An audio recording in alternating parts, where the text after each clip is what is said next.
Só um instante.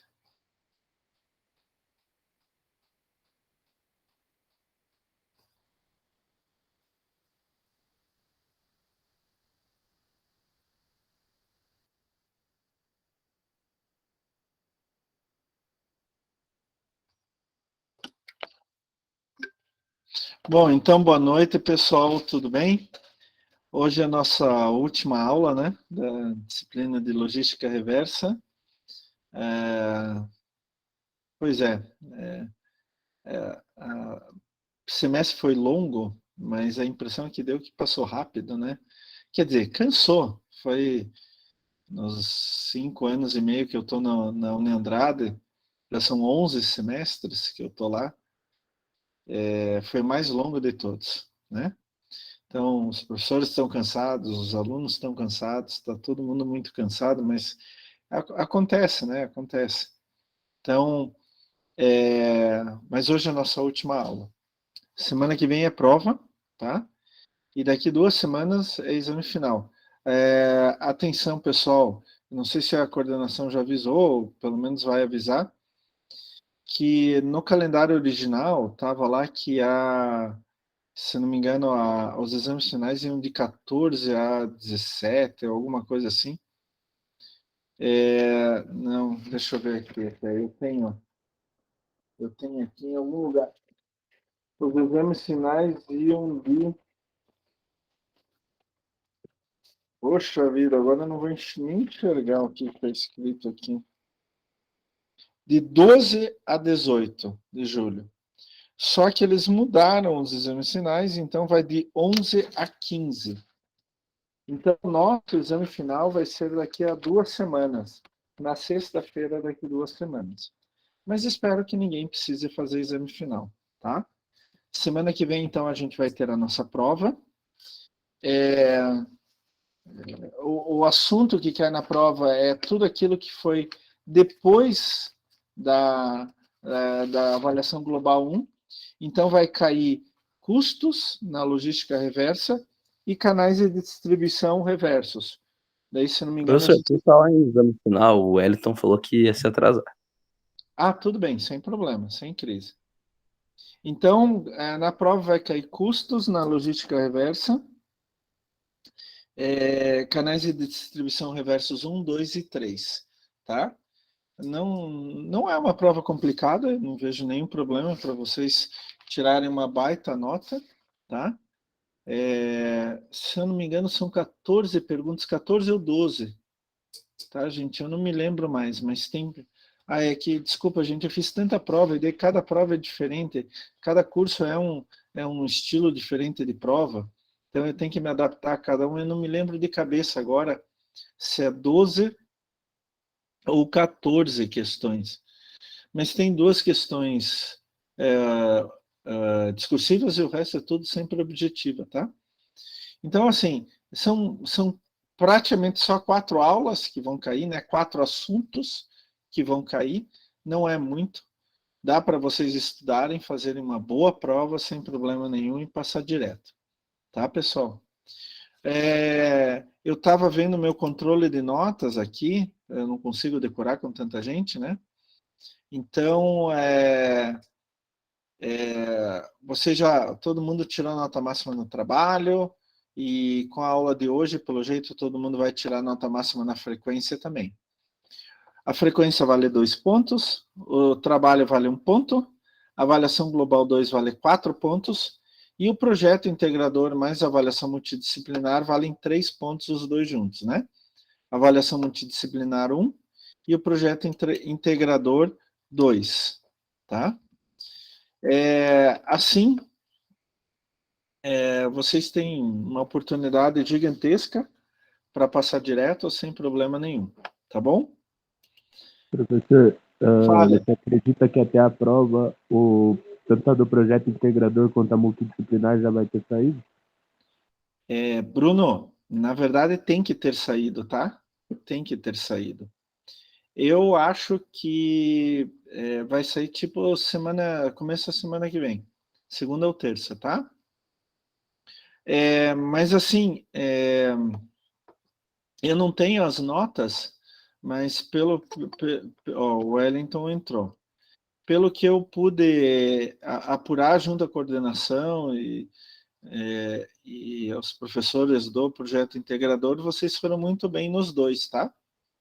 Então, assim, pelo que eu pude apurar, eu não tenho as notas, então eu não sei fisicamente qual é o número de cada um, né?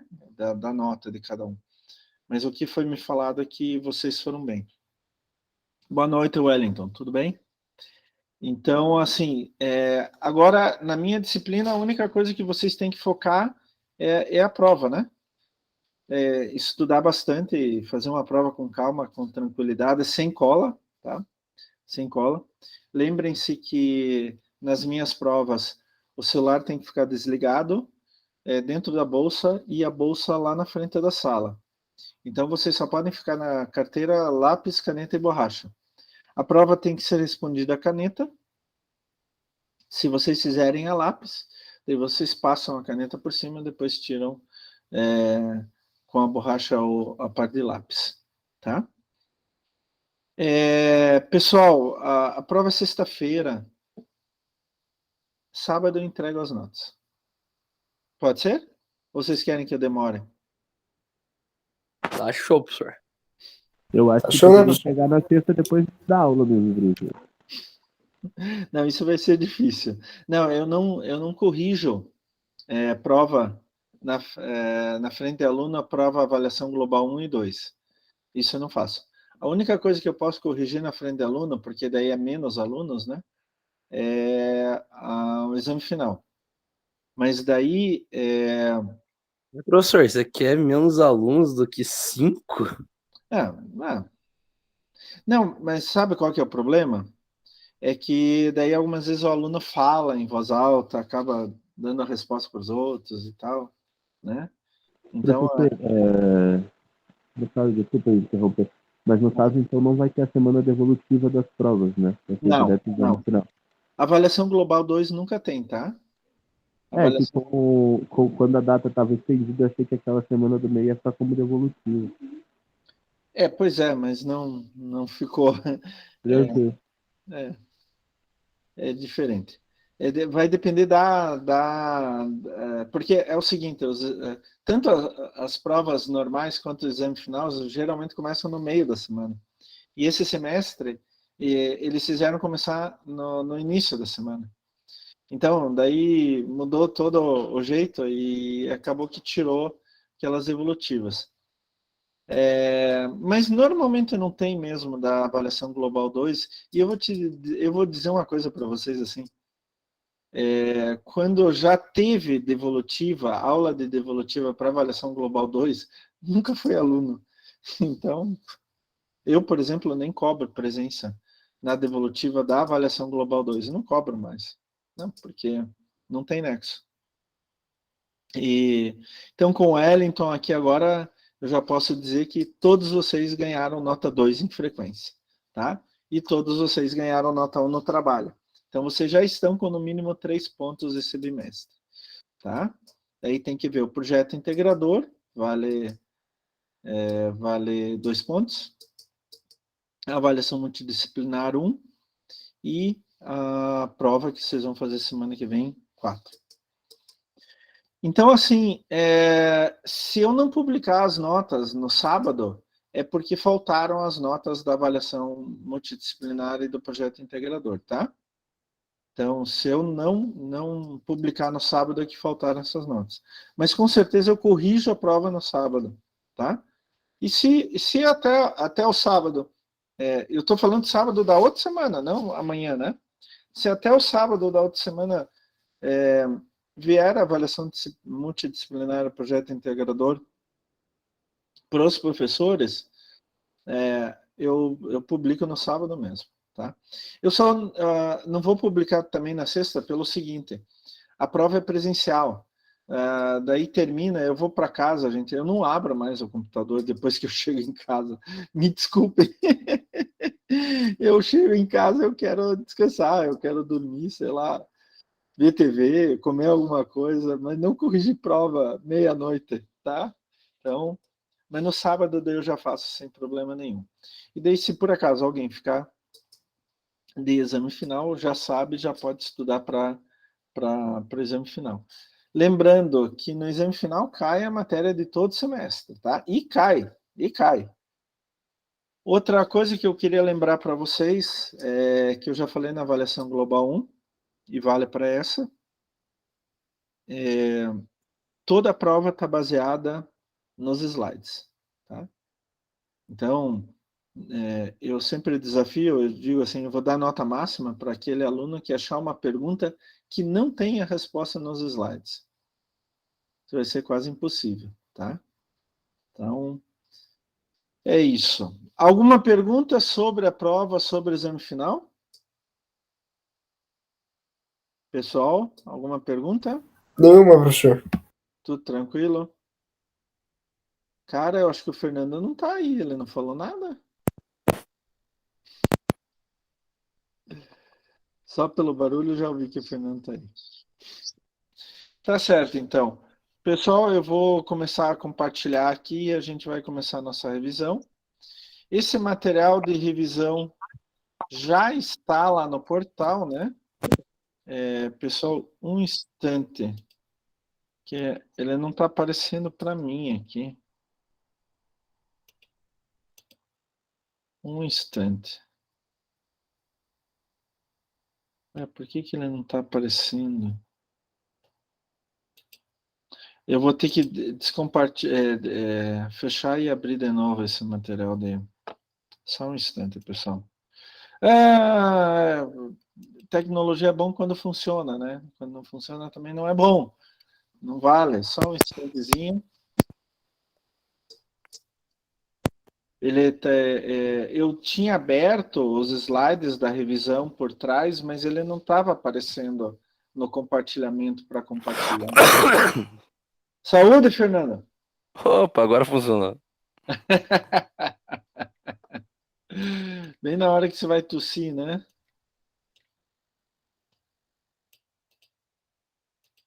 Então, eu vou compartilhar. Agora apareceu, agora vai aparecer. Ótimo.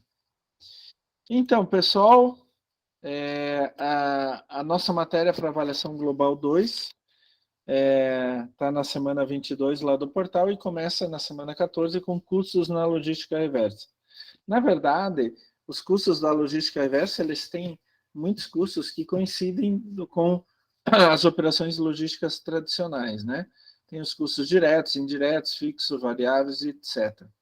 Também tem os custos de operação, que daí é a parte mais de economia, né? Custo oportunidade, custo oculto, custo associado à imagem da empresa. Mas o que vai mais diferir em relação à logística tradicional, as operações logísticas em geral, são os custos sobre operações. Então, coleta, inspeção, seleção, reuso, reprocessamento, disposição e redistribuição. Alguns desses custos a gente pode até ter na logística tradicional, mas não do mesmo jeito que a gente tem na logística reversa. Por exemplo, custos de coleta. Eu tenho que pensar em embalagem, dispositivo de movimentação, manuseio, transporte. Por exemplo, eu posso ter contenedores físicos, urnas de coleta. No manuseio e armazenagem, eu tenho que me lembrar da mão de obra, manutenção, depreciação de equipamentos, custo de capital, armazém, energia, impostos, seguros e etc. Eu posso ter no transporte a frota própria, daí eu tenho que pensar nos custos de aquisição de veículos, a depreciação, né? O caminhão vai ficando cada vez mais velho, pior, menos produtivo, e custos operacionais em geral. Ou eu posso terceirizar a minha frota. Então, muitas dessas operações já são operações da logística tradicional.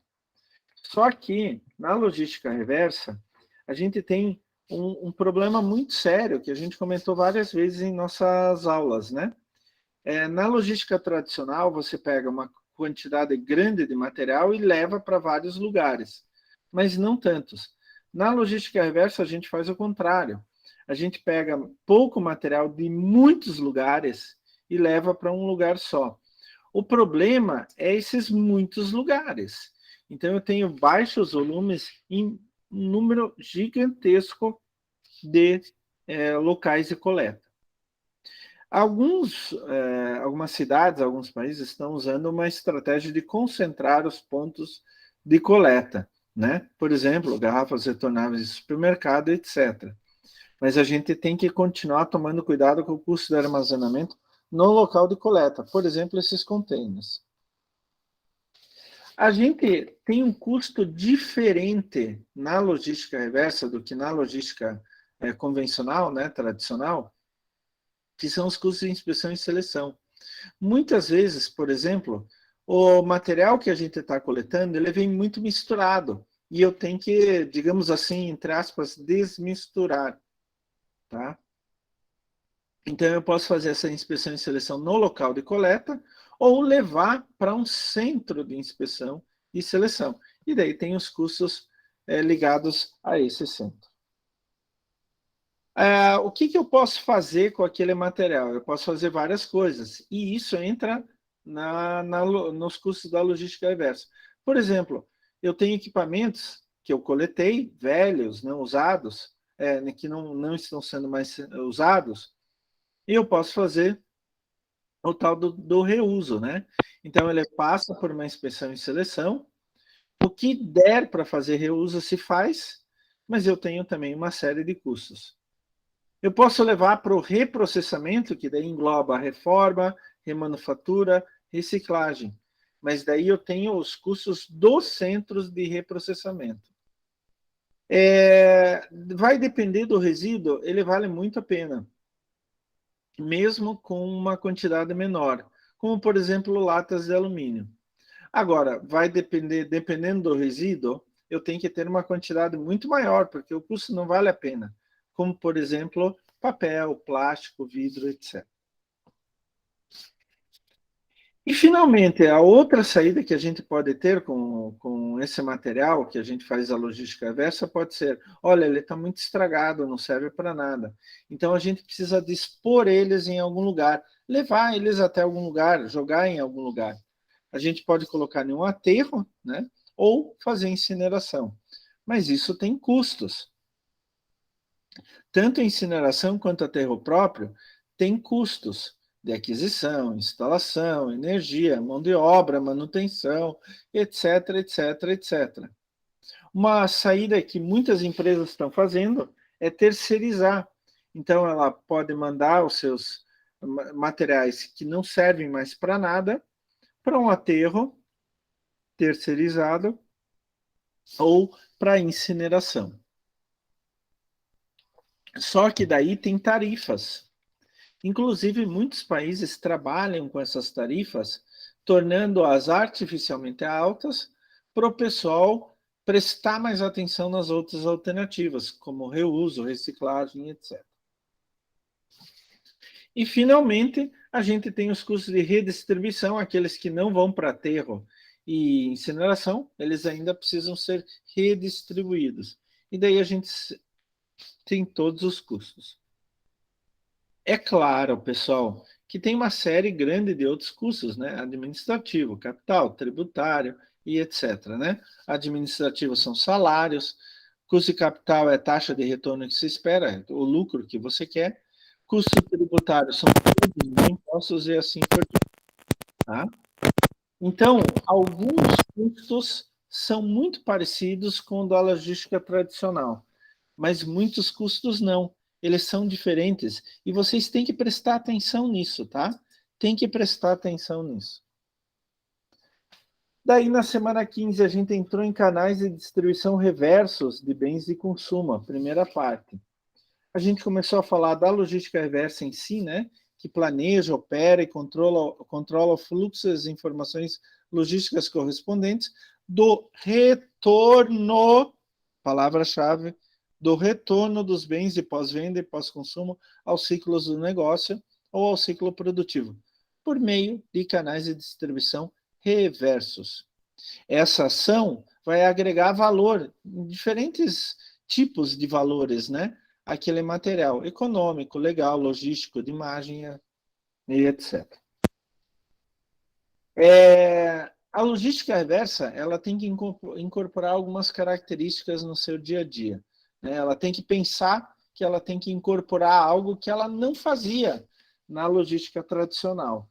Por exemplo, produção e processamento de resíduos, atendendo à legislação, fluxos secundários gerados em cadeias de suprimento, mas principalmente diversos tipos de retornos, desde os retornos gerados dentro da própria cadeia de suprimentos, produtos secundários e sobras de produção, e a possibilidade de informações desde as fontes primárias de geração até as manufaturas, remanufaturas, reparadoras e etc. O que ele quer dizer com isso? Na logística tradicional, a gente só faz uma parte do ciclo. A gente pega da empresa produtora e leva até o cliente. Só. É complexo? Pode ser complexo? Claro que pode. Pode ser caro, complexo, difícil e tal. Mas a gente só vai numa direção. Quando a gente faz logística reversa, a gente faz a outra direção. Então, a gente tem que começar a se preocupar com outras coisas. Gente, eu estou indo rápido porque é só a revisão, tá? A gente tem mais de 50 slides para ver, então. Mas se vocês quiserem tirar alguma dúvida, estejam totalmente à vontade, tá? Dá um grito aí. Professor! Deixa eu falar, professor. O senhor não para de falar. Pode, não tem problema, tá, gente? De verdade. Então, alguns autores até colocaram como é que eu posso reconhecer as diferenças entre um sistema tradicional e o reverso. A maioria dos sistemas logísticos tradicionais não está preparada para o movimento reverso. Então, eu não consigo aproveitar. O ideal seria, meu caminhão leva o produto até o cliente, e daí do cliente ele traz ele mesmo, o mesmo caminhão traz resíduo de volta para a empresa. Mas normalmente a gente não está preparado. E tem, sabe que é interessante isso? Porque tem não só a cultura do planejamento, mas a cultura da cultura. Algumas vezes a gente está tão acostumado a fazer uma coisa que a gente vai fazendo, mesmo sem pensar. Então, se as pessoas tivessem educação, conscientização e tal, talvez os nossos sistemas logísticos tradicionais estivessem já preparados para incorporar o reverso. Pessoal, normalmente os custos de distribuição reversa são maiores, tá? Mesmo porque eu tenho que coletar em muitos lugares diferentes para levar para um local só. Pode acontecer que não, professor? Pode, mas não é comum, tá? Não é nada comum mesmo. E os materiais a serem reutilizados não podem ser manuseados da mesma forma que no canal direto, né? Porque eu também tenho uma grande quantidade de incertezas relacionadas à qualidade e quantidade dos produtos que voltam para os produtores. Então, assim, não é a mesma caixa, não é o mesmo tipo de manuseio, não é o mesmo peso, não é a mesma massa, não é nada igual, absolutamente nada. Então a gente vai ter que analisar caso a caso e adaptar tipos de manuseio para eu fazer o reverso. E tem que fazer, obviamente, uma questão muito importante é o planejamento de rede, né? Mas isso a gente já faz com sistemas tradicionais de logística, né? Bom, rede reversa, rede contrária.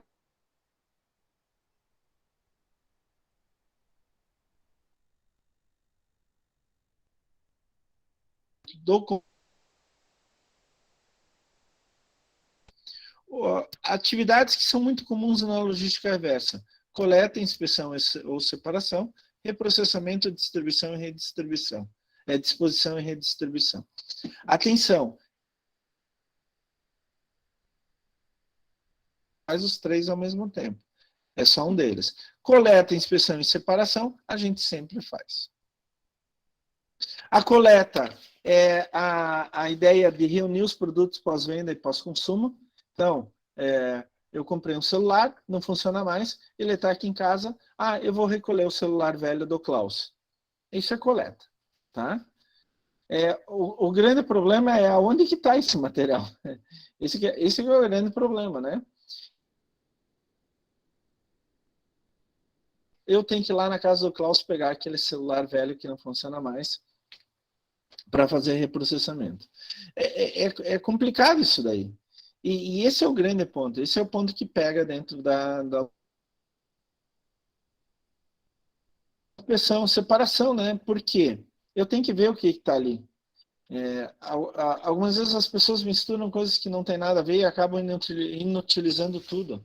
É complicado. Então eu tenho que separar, primeiro, para poder fazer o resto dos processos, e segundo, para ver se eu não tenho que jogar algo no lixo comum, né? Porque contaminou e assim por diante. A gente já viu em outras aulas, né? O reprocessamento transforma o produto em um outro. A disposição normalmente é para aterro, é o que a gente chama de rejeito, não tem o que fazer. E a redistribuição é para um mercado potencial que pode comprar aquele produto usado. E aqui eu mostrei para vocês, né? Vai o fabricante de matéria-prima nova, vende para o fabricante de produto, que vende para o consumidor final, que usa e isso daí é considerado bem de pós-consumo. Daí a gente tem os descartáveis e os duráveis, cada um com sua própria cadeia. Então é isso que a gente vai ver a partir de agora. Bom, tem alguns conceitos muito importantes que a gente tem que ver, que é, por exemplo, o fluxo logístico direto e o fluxo logístico reverso. Quando a gente fala fluxo logístico direto, ele serve exatamente, essa expressão serve exatamente para diferenciar do fluxo logístico reverso de bens. O direto vai do produtor ao consumidor e o reverso faz o fluxo reverso, vai do consumidor ao produtor. A questão é o seguinte, né, gente? O ideal é que seja bem equilibrado. Por quê? Se eu mando tanto de embalagem para um lugar, eu espero que esse mesmo tanto de embalagem volte. Por quê? Digamos que eu mande 20 quilos de produtos que têm embalagem. Eu tenho que voltar 20 quilos. Se eu não voltar 20 quilos, se eu voltar 10 quilos, significa que 10 quilos ficaram em algum lugar, que não é o local correto. Então, daí, eu preciso equilibrar os dois sistemas. Tudo que entra, sai. Tudo que entra, sai. Tudo que entra, sai. Se há um desequilíbrio, o que eu tenho? Poluição. Então, um desequilíbrio, ele acaba liberando certos resíduos no ambiente e acaba poluindo. É extremamente complicado. Então, se a gente pudesse ter, eu sei que algumas vezes é meio utopia, né? Mas se a gente pudesse ter um controle do que entra e um controle do que sai, esse seria o ideal. Olha, só vai entrar mais se sair aquele que vocês esqueceram de jogar fora. Porque senão vai ficar no ambiente. E isso é poluição. A gente pode fazer a comparação entre os fluxos reversos e diretos por alguns índices, né? Índice de reciclagem de um bem durável. Eu falei para vocês que quando eu fui estudar na Alemanha Oriental, em 1993, eu tinha um Trabant, um Trab, o carro da Alemanha Oriental. Aquele carro não dá para reciclar nada. Então, o índice de reciclagem do bem durável, do Trabant, o carro da Alemanha Oriental, era zero. Nem o vidro dava para reciclar. Índice de reciclagem dos componentes de um bem durável, índice de reciclagem do material constituinte e assim por diante. Bom, a gente pode ter alguns grandes grupos de ciclos reversos de reciclagem. Pode ser abertos ou fechados. Os canais de distribuição reversos de ciclo fechado, eles não distinguem os produtos de origem pós-consumo. O foco é a matéria-prima. O que significa isso? Então, eu só quero saber de metais. Se ele vem na forma de um poste, se vem na forma de fio, vem na forma de uma cadeira de metal, tanto faz. Eu estou pouco me lixando. Eu vou pegar todos os metais. O meu foco é plástico, plástico PET. A maior parte do plástico PET está em garrafa, mas pode ser garrafa de 2 litros, garrafa de 1 litro, garrafa de 1,5 litro, garrafinha de 600 ml. Pode ser verde, pode ser azul, pode ser, sei lá, roxo. Né? Então, tanto faz. No canal de distribuição reverso de ciclo aberto, o que me importa é o material que constitui aquele produto que eu inseri na logística reversa. Tá? O que acontece no dia a dia prático é que acaba se formando canais especializados, né? Então, o cara só recebe materiais ferrosos, o cara só recebe papel, e assim por diante. Uma coisa que pode fazer com que a gente deixe esse sistema cada vez melhor é o projeto para reciclagem, ou Design for Recycling, onde que eu vou projetar um produto novo com o maior número de componentes recicláveis possível. Aqui tem um exemplo, né? Automóveis, navios extraem material ferroso para fazer chapa, vergalhão. Embalagens, tambores, eu extraio material plástico para fazer saco de lixo, pote, móveis e assim por diante. E o canal de distribuição de ciclo fechado, os materiais constituintes são extraídos seletivamente para a fabricação de um produto similar ao da origem, né? É o caso típico das latinhas de alumínio, tá? Onde que eu vou pegar as latinhas de alumínio e fazer mais latinha de alumínio, tá? Eu posso pegar plástico e fazer embalagem plástica velha e fazer mais embalagem plástica velha, tá? Então, no ciclo fechado, eu vou pegar algo que eu já sei o que obrigatoriamente eu vou fazer, tá? E normalmente é um produto similar àquele que deu origem ao resíduo. Pessoal, estou indo muito rápido? Hein, pessoal? Não, tranquilo, professor. Tranquilo mesmo, gente? Todos aí? Bruno, Wellington, Gustavo, a Ju. De boa, professor. Vocês podem falar, tá? Não tem problema. Daí a gente entrou na segunda parte, canais de distribuição reversa de bens de pós-consumo, parte 2. E aqui a gente já começa a ver um tipo específico de bem de pós-consumo, que são os bens duráveis ou semiduráveis. Lembrem-se que os bens duráveis são aqueles que são feitos para durar muito. Por exemplo, o carro da minha esposa tem 20 anos de idade, tá? 20 anos, e tá bom ainda. Tá com uns problemas na pintura e tal, mas ele anda. Dá muito problema de manutenção, mas ele anda. Isso significa que é um bem durável. Agora, um celular, por exemplo, para a maioria das pessoas é um bem semidurável, onde que ele dura algum tempo, mas não é um tempo exagerado. Então, ele dura 4, 5 anos no máximo, não é por um tempo exagerado. Então, esses são os bens duráveis e semiduráveis.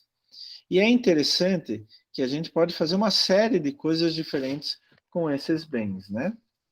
A primeira coisa que a gente tem que fazer é a entrada desses bens duráveis na cadeia logística reversa. E isso é um problema.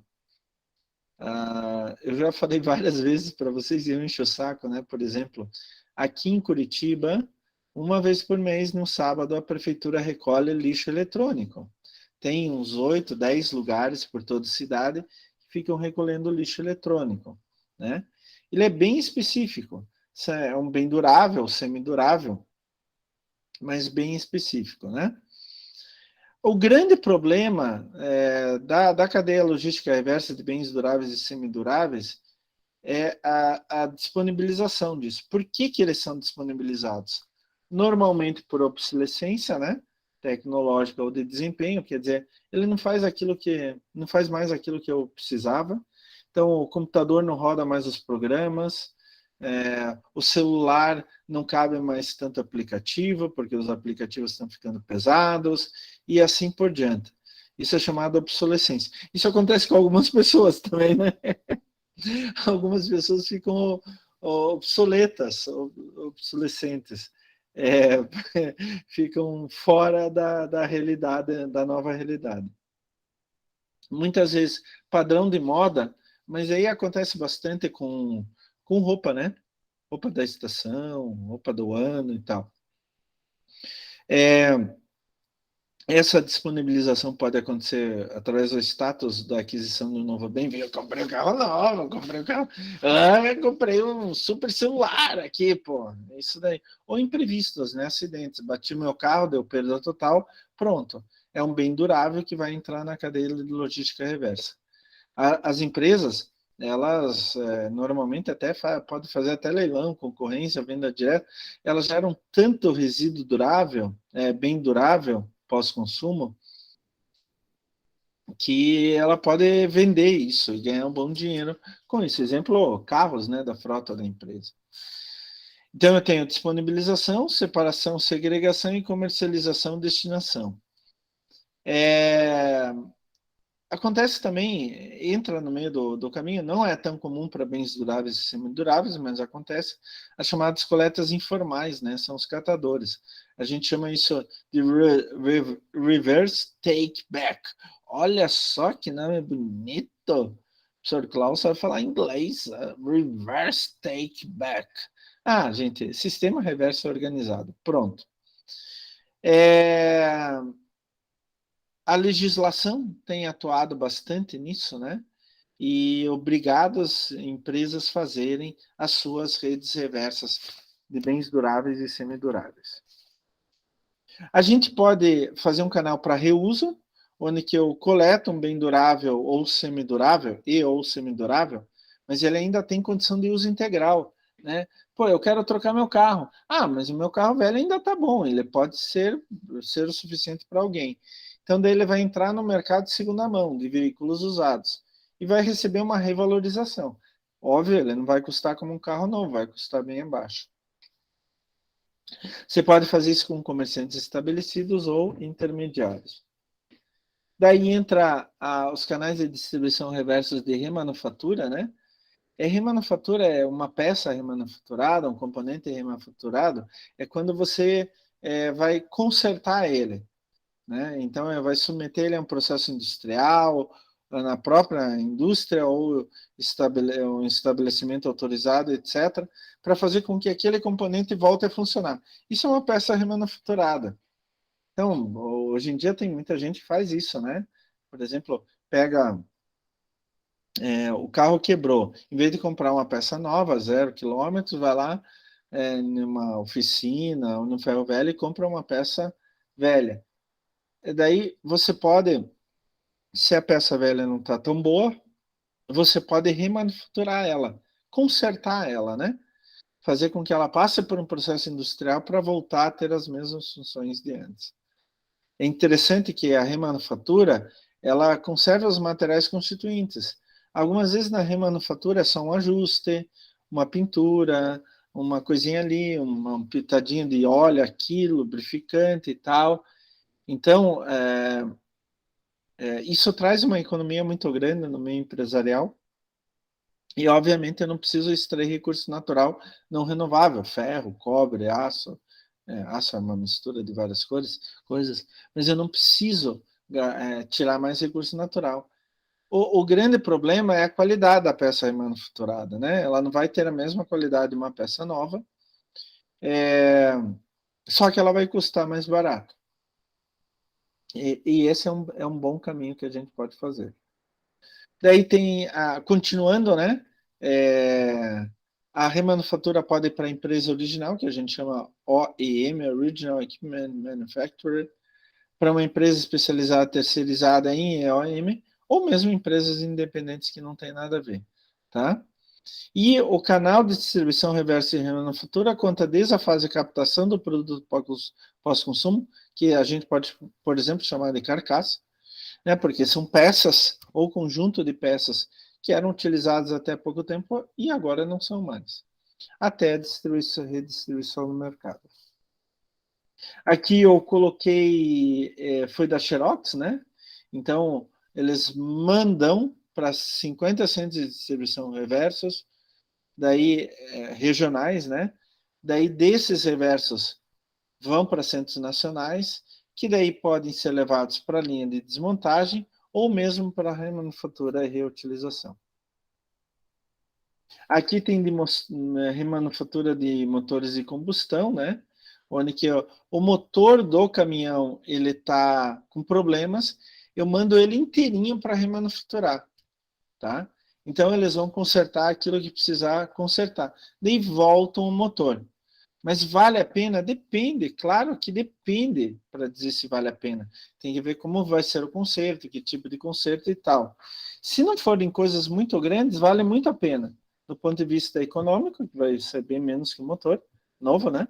E do ponto de vista ambiental, que eu não vou precisar tirar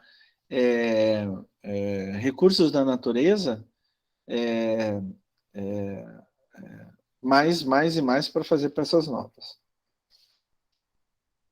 E daí eu tenho o canal de reciclagem de bens duráveis, né? É o caso típico de lixo eletrônico, tá? Caso típico. O caminho normal é coleta, desmanche, ou reuso, ou remanufatura, ou reciclagem, ou vai para rejeito. O que a gente vai focar aqui é reciclagem. Agora, a gente tem que se lembrar da corresponsabilidade dos fabricantes. Quando um bem chega no seu fim de vida útil, a responsabilidade não é só do consumidor final. Aqui eu dei um exemplo para vocês, né? A questão aqui de veículos, então ele pode fazer um desmanche, por exemplo, vender peças, ele pode remanufaturar, também vender peças, ou ele pode fazer reciclagem do material, né? Então, tira aço, tira vidro, tira plástico e tudo isso daí pode ir para fábricas que vão utilizar o aço, vidro, o plástico como matéria-prima, né? Então tem essa possibilidade também. Então aqui é um resumo, né, dos bens duráveis e semiduráveis. Esse também é um resumo, então você coleta, pode ir para reuso, remanufatura, reciclagem, ou é a última alternativa disponível, a gente tenta evitar essa, que é o aterro. Tanto o reuso quanto a remanufatura vão direto ao consumidor, e a reciclagem, ele passa por um processamento numa indústria, né? Se eu, por exemplo, tinha plástico velho, eu vou reprocessar esse plástico, fazer os pellets e vender para indústrias que fazem outros produtos de plástico. A mesma coisa vidro. Eu vou quebrar o vidro e vou vender para uma indústria que faz reciclagem de vidro. E daí isso vai virar um vidro novo, vai virar um plástico novo e vai chegar ao consumidor de qualquer jeito. E daí a gente entrou nos canais de distribuição reversa de bens de consumo número 3, semana 18. Nessa parte, a gente vai dar ênfase para bens descartáveis. E é o caso típico de embalagem, pessoal. Embalagem, papel, plástico, vidro, etc. Isso pode vir tanto das nossas casas, então domiciliar, como do comércio, quanto das indústrias. Tem 3 canais que a gente pode fazer a reciclagem. A coleta informal, coleta seletiva e coleta domiciliar. Já de cara, mas eu não preciso falar muito isso, eu não preciso pensar muito. A melhor é a coleta seletiva, tá? A coleta informal é uma coleta que... Ai, como eu vou dizer para vocês? Eu estou ficando velho, estou ficando cada vez mais com empatia das pessoas. A coleta informal é algo que degrada o ser humano, por isso não é o ideal. Né? Ninguém quer ficar carregando um carrinho pesado, sendo desrespeitado, pegando sol, chuva, etc., durante 10 horas por dia. E a coleta domiciliar de lixo, o problema é que ela separa tudo. Então, eu não tenho como fazer a logística reversa de bens descartáveis na coleta domiciliar de lixo. Vamos começar, então, com essa coleta. Pessoal, vocês estão vendo meus slides? Eu acho que eu saí dos slides, né? O pessoal, estão aí? Eu sei que o Fernando aparece ali. Sim, professor. Tá, ótimo. Bom, vamos começar então com a coleta de lixo domiciliar. Para gente aqui que vive em uma cidade grande e organizada como Curitiba e as outras cidades da região metropolitana, a gente pensa assim, né? Pô, isso é comum, normal. Mas vocês sabiam que tem muita cidade que não tem coleta de lixo domiciliar? Então o pessoal acaba descartando os resíduos nos córregos, terreno vazio, né, baldio. É complicado isso, você pode pegar poluição. Esses tempos, é bem interessante isso. Não é bem o lixo, se bem que teve lixo no meio também. Na frente da minha casa tem uma grande empresa, é um prédio bem grande, mas ele já está vazio faz muito tempo, a empresa fechou já faz muito tempo. E eles têm na frente um gramadão, não é calçada, é um gramado. E daí, volta e meia, o pessoal coloca resto de galho ali nesse gramadão, né, de galho de pinheiro, folha e etc. Assim, eu me lembro que eu estava comentando com a minha mãe, não pode colocar ali. Por quê? O pessoal vai lá e queima. E é bem interessante isso, porque esses dias um cara que não mora na nossa rua, isso minha esposa estava contando, um cara que não mora na nossa rua, ele levou papel higiênico usado, jogou nesses montes de galhos e pegou e jogou fogo, queimou isso. Então o cara saiu da casa dele, que não é nossa rua, não é das quadras próximas, a gente tem certeza, levou papel higiênico da casa dele e queimou junto com esses galhos no meio da rua, né? Então, assim, muitas cidades simplesmente não têm. Isso se torna um problema extremamente sério de poluição. A gente considera que a coleta de lixo domiciliar é a principal fonte primária de captação de bens descartáveis pela comunidade. Quando o caminhão de lixo passa na sua casa, ele é a grande oportunidade para você se livrar dos seus resíduos, principalmente se livrar de forma consciente. E isso tá ficando cada vez maior, cada vez maior, cada vez maior, né? Tanto que tem muitas cidades, por exemplo, que quando fazem concorrência para a coleta de lixo com as diferentes empresas, tem muito caso de corrupção. Aí eu posso ter vários tipos de material, mas dividir em dois grandes grupos: material orgânico, que é resto de comida, por exemplo, folha, galho, etc., e o inorgânico, que é vidro, aço, plástico, papel, entre outros. O pior é que tudo fica junto, né? Fica misturado, e daí um pode contaminar o outro. Normalmente, o destino da coleta de lixo domiciliar é a disposição final, é aterro. Aqui no Brasil ainda pode ser em aterro controlado e lixão, mas aterro controlado e lixão são proibidos pela legislação brasileira. Infelizmente, a gente ainda sabe que muitas cidades ainda têm aterro controlado e lixão. Então, o caminhão de lixo passa nas nossas casas, o lixo é colocado dentro do caminhão e daí ele é compactado e levado até o aterro. No aterro, é mais ou menos assim, é um buraco feito com técnicas de engenharia muito bem descritas, você não pode fazer em qualquer lugar, de qualquer jeito. E daí você vai compactar o solo, colocar canos para captar o chorume, o líquido que sai dali, colocar canos para captar o gás metano que sai dali, né? Vai colocar uma geomembrana, uma camada plástica muito grande e vai daí depositando o lixo, vai depositando o lixo, vai depositando o lixo.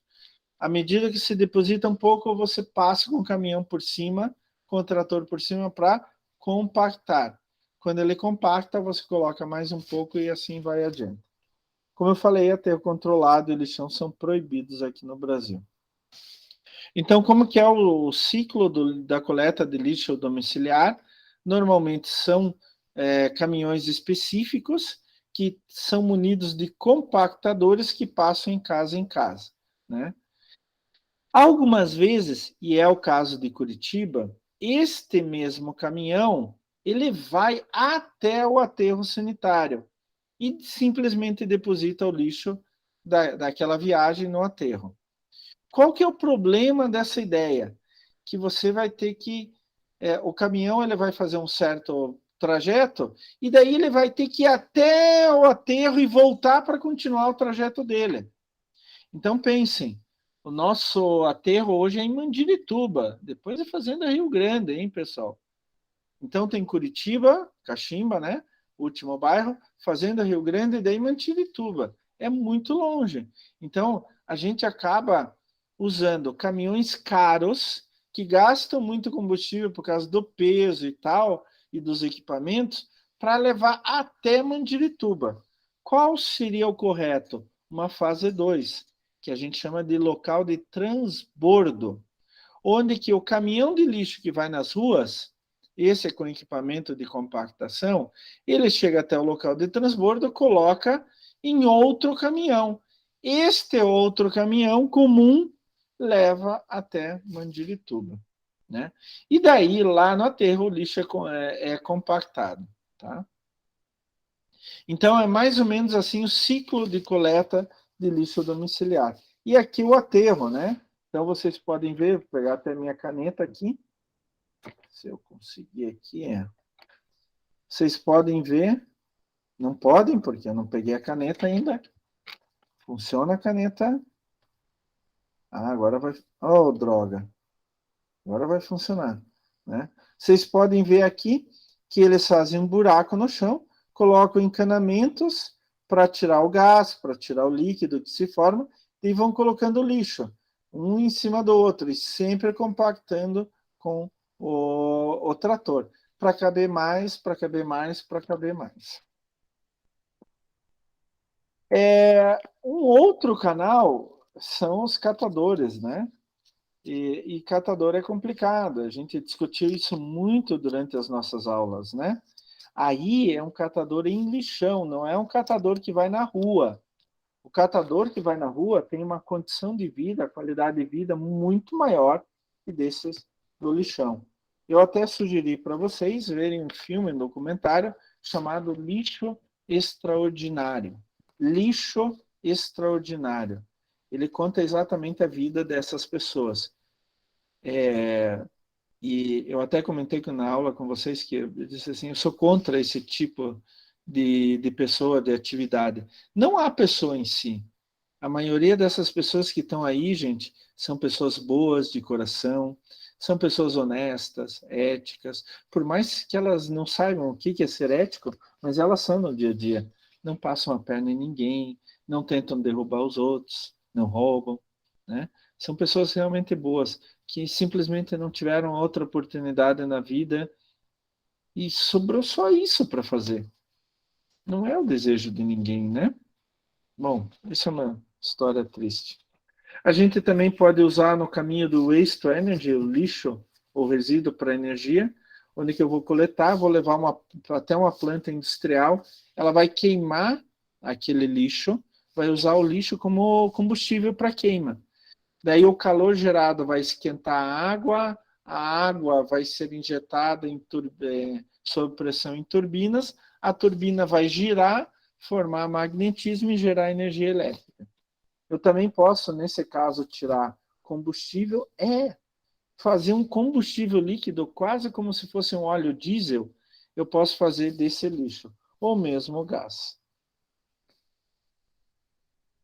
Então, é essa parte que a gente viu, coleta de lixo, aterro, daí pode ir por dois caminhos, né? Aterro ou catador. Mas faça uma seleção e daí se leva para um aterro. Do aterro pode ir para incineração também. A coleta seletiva é o segundo grande caminho. Então, eu tenho a coleta de lixo domiciliar, que pode ser feita por caminhões ou pode ser feita por catadores. A coleta seletiva é aquela que ela escolhe materiais específicos. Então, eu posso ter coleta seletiva de vidro, de papel, de plástico, de materiais ferrosos, não ferrosos, etc.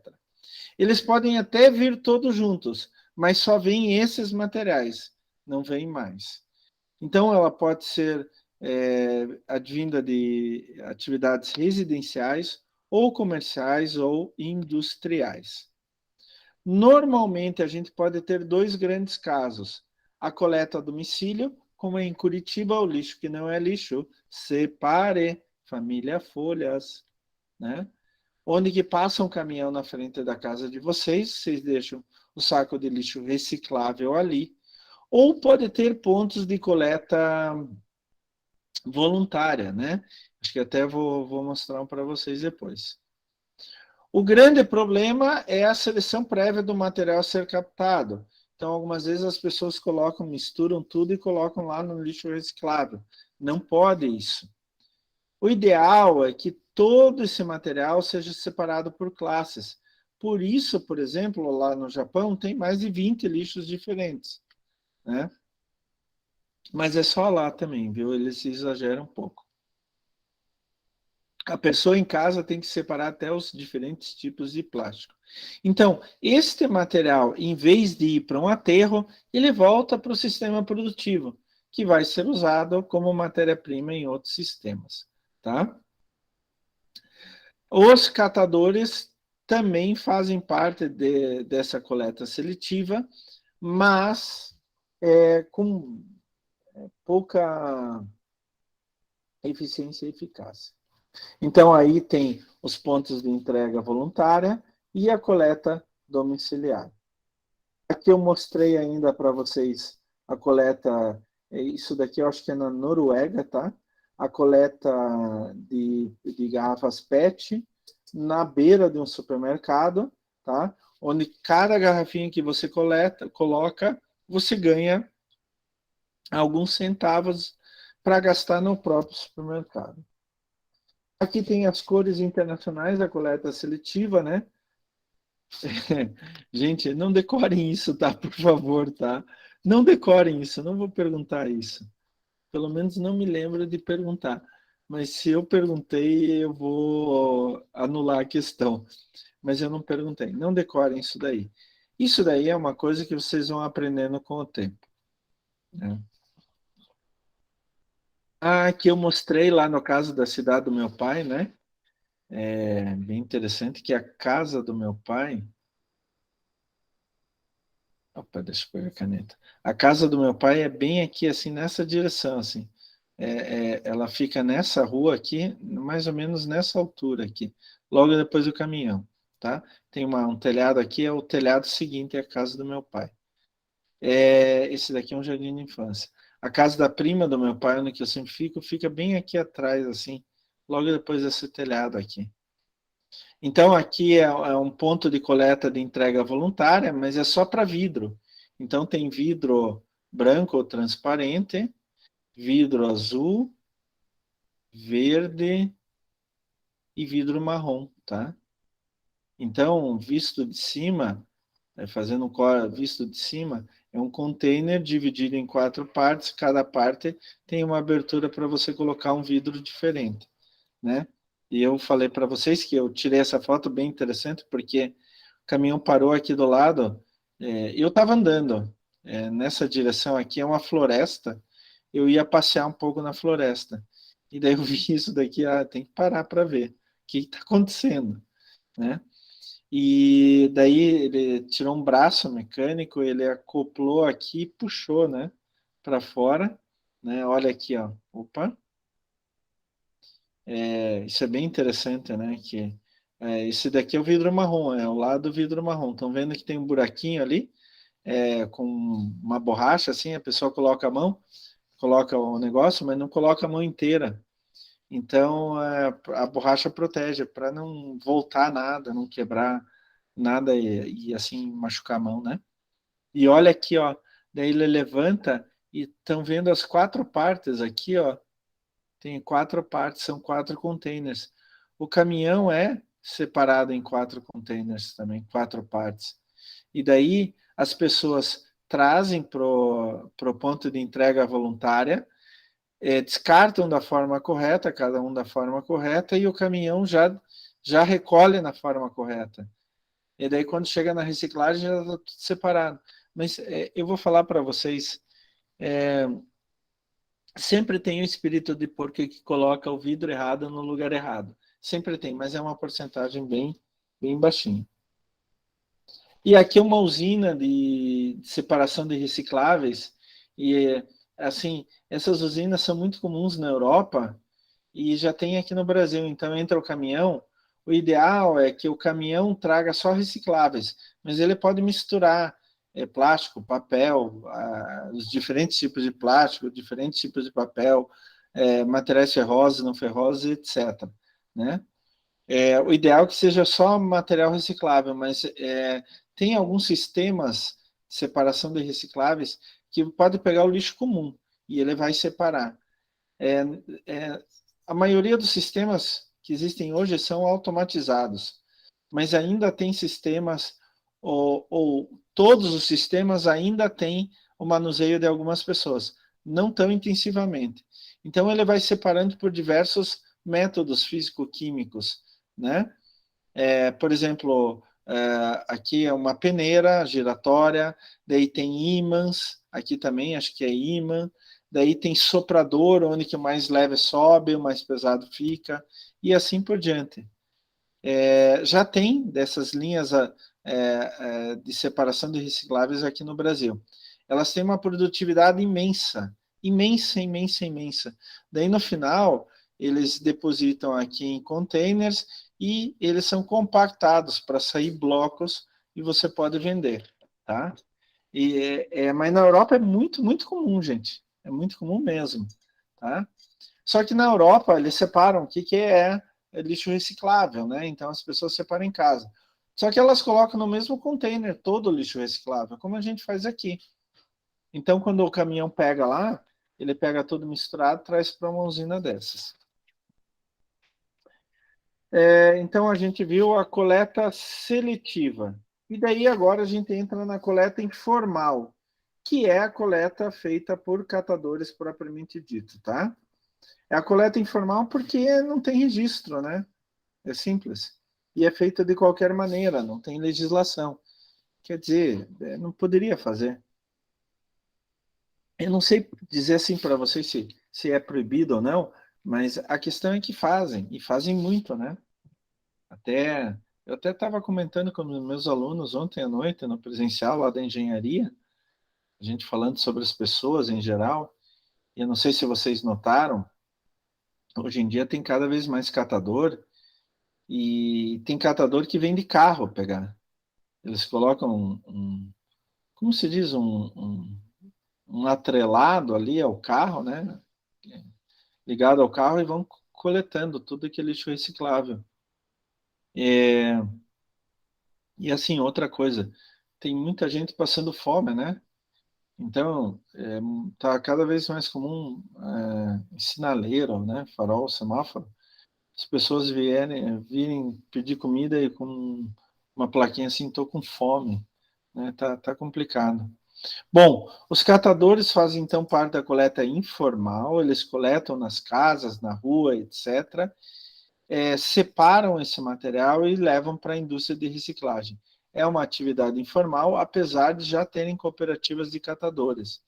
E aqui Curitiba é uma das melhores cidades do Brasil em relação a isso. Tem muitas cooperativas de catadores, são muito bem organizadas e etc. Mas a grande questão é que as pessoas fazem isso porque elas não têm dinheiro, né, gente? Estão desempregadas.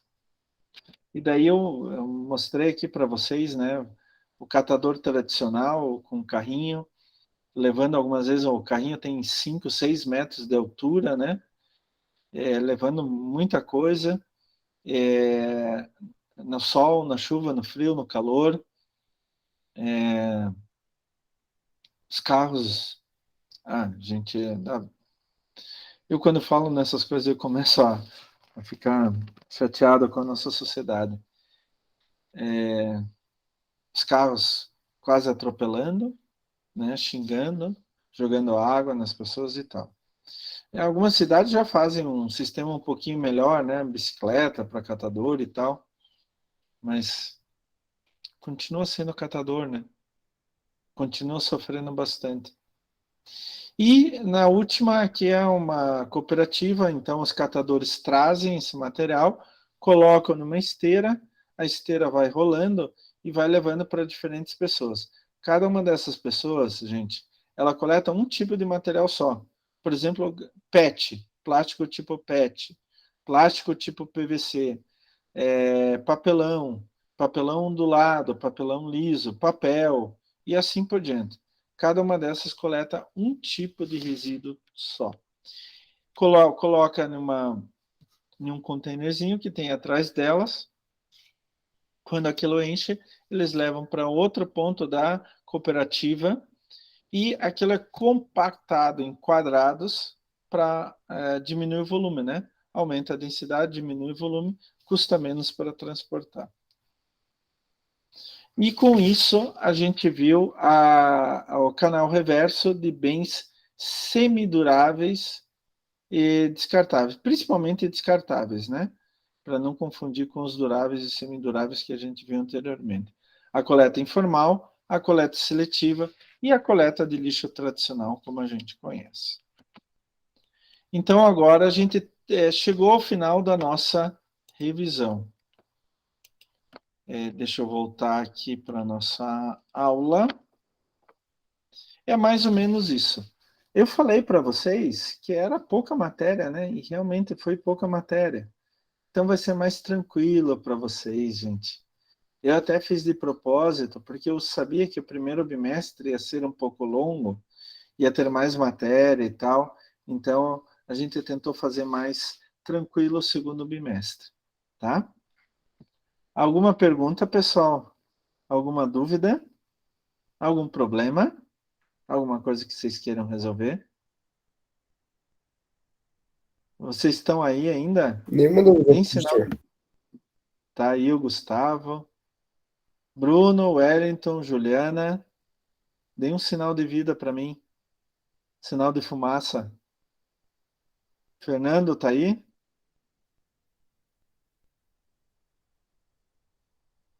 Oh, não sei o que aconteceu com vocês aí. Bom, mas pessoal, então semana que vem prova. Lembre-se de tudo que a gente já conversou sobre a prova. E o material para estudar é esse mesmo que eu acabei de apresentar. Tá? Pessoal, é o seguinte, eu gostaria de agradecer a presença de vocês nesse semestre, tá? Foi muito legal trabalhar com vocês, adorei trabalhar com vocês de coração. Eu não estou puxando o saco, não, tá? Eu, na minha idade, na minha fase de carreira, a gente não puxa mais o saco. Eu nem preciso, nem quero e nem vou fazer isso. Eu estou falando de coração. Foi muito legal dar aula para vocês, tá? Adorei mesmo de coração. Agora, assim, eu espero que vocês realmente tenham aprendido um pouquinho mais. Mas sabe o que é o negócio? Mais importante de tudo? Vocês treinaram o raciocínio de vocês dentro da área. O conhecimento ele vai mudar ao longo do tempo, claro. A logística reversa daqui a 10 anos, gente, vai ser bem diferente do que é agora, do que a gente explicou, tá? Vai ser bem diferente. Até os conceitos básicos vão ficar diferentes. Por quê? A tecnologia muda, né? As necessidades da sociedade mudam, as exigências da sociedade mudam. Mas assim, vocês já aprenderam o raciocínio. Eu garanto para vocês que a partir de agora, sempre quando houver alguma mudança, algo novo, criarem algo novo, vocês vão pegar fácil. Por quê? Vocês já sabem pensar daquele jeito. Isso é que é o mais legal, né? Isso que eu acho mais legal na universidade. Foi assim que aconteceu comigo. Muitas coisas que eu aprendi lá na universidade, eu não me lembro mais. É claro que eu não me lembro, mas o raciocínio está aqui na minha cabeça. Então, ó, o que acontece? Eu pego um livro, vou começar a discutir com alguém, eu vejo aquilo acontecendo. Ah, é assim, então já vou fazendo. Por quê? O raciocínio ficou na minha cabeça. Tá? Então, esse é o lado mais legal de todos. Outra coisa que eu queria dizer para vocês nessa última aula, que eu não vou falar lá na prova, porque a prova, o dia de prova é só para a prova, pessoal, além de eu esperar que vocês tenham aprendido, que vocês tenham crescido, eu gostaria muito que vocês fossem profissionais éticos, honestos, éticos, que vocês tenham empatia com as outras pessoas. A gente não está vivendo uma fase muito boa no Brasil quanto a isso, né? Já há algum tempo. poucas pessoas éticas, poucas pessoas honestas e também, como resultado disso, poucas pessoas com empatia. Empatia é quando você se preocupa com a pessoa próxima de você. Quando você se preocupa com as pessoas, né? O contrário disso, quando você não pensa nada nas pessoas, é psicopatia. Um psicopata, né? Então, sejam honestos, sejam éticos, tenham empatia. Esse é o mais importante de tudo, tá, gente? Algumas vezes já me falam assim, mas eu daí vou morrer pobre, professor. Olha, melhor morrer pobre do que ter feito muito mal para as pessoas durante a sua vida, né? Só para ganhar dinheiro. Dinheiro é bom. Eu adoro dinheiro. Eu gostaria de ser bilionário, mas a gente tem que levar em conta o custo para isso. Tanto o nosso custo individual, quanto a gente se desgasta, quanto o custo que a gente impõe às outras pessoas. O quanto a gente prejudica as outras pessoas para ganhar mais dinheiro. Nada melhor no mundo do que honestidade, do que amor, do que empatia e etc. Tá? O Brasil precisa de pessoas assim. O Brasil precisa de pessoas éticas, empáticas, né, honestas. O Brasil precisa disso urgentemente, tá? Então, vocês de repente podem esquecer tudo que o professor Klaus falou no semestre inteiro, mas se vocês levarem essa lição de trabalharem sempre com honestidade, o professor Klaus já vai estar muito feliz, muito satisfeito. E sabe, outro desejo que eu quero? Que vocês todos tenham muito sucesso na vida pessoal e profissional. De verdade. Eu torço isso de coração. Por isso, de coração. Eu quero ver vocês com sucesso, ver vocês na televisão. Olha lá o Gustavo, o Bruno, o Wellington, o Fernando, a Ju. Eu dei aula para eles e olha só o nível que eles alcançaram. Vocês vão dar muito orgulho, não só para o professor Klaus, mas para todos os professores de vocês, tá? Tenho certeza absoluta disso, gente. Certeza absoluta disso. A nossa vida de professores é feita para vocês.